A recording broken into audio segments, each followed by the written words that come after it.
to have this space. So where is the owner of Fully Booked? There she is. Salamat. Thank you very much. Thank you. Thank you.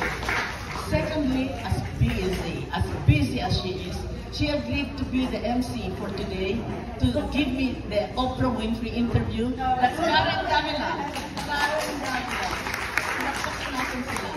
And lastly, narito kayo, ang dami kong mga kaibigan dito from ages ago.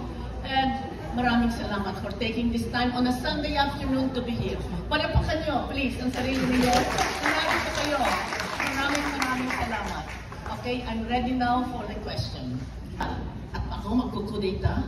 Bakit?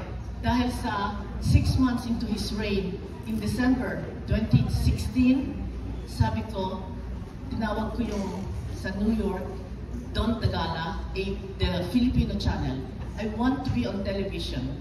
At hinagad ko ang previous president. Sabi ko, you promised during the campaign that in 6 months you will stop the drug war. It's December now, 6 months na, please resign. Ay, galit na galit sa akin. Bakit? Because I called on him at babae.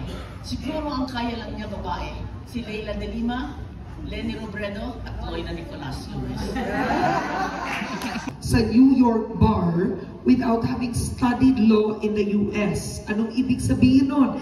It means that she passed the New York bar without studying there, so she can practice law in the United States. Now, what's interesting with you is, that's not the only story. When you were working, I remember you told me, you applied for a job.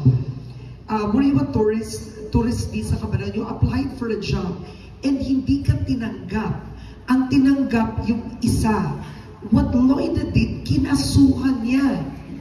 Ganun kalakas ang loob. How old were you then when you filed that case? Tell us that story. Okay. Now, first of all, when we got married, I was not accepted to the bar sa America because they need you to be an American citizen. Pero, noong 1973, Supreme Court of the United States said, citizenship of being an American has nothing to do with being a good lawyer. So knock out you. You don't have to be an American citizen. Apply agad ako. And as you said, I did not study law in the United States, but I studied in UP College of Law, which was established by the American while we were in the American, when we were economy of America. 1908, American established UP College of Law. And all of our laws that we were studying were based on American law, constitution, administrative, insurance, lahat yun, except Siete Partidas. The criminal law is copied after Spain because we were under the Spanish rule. Civil law was copied also under Spain. But everything else is from America.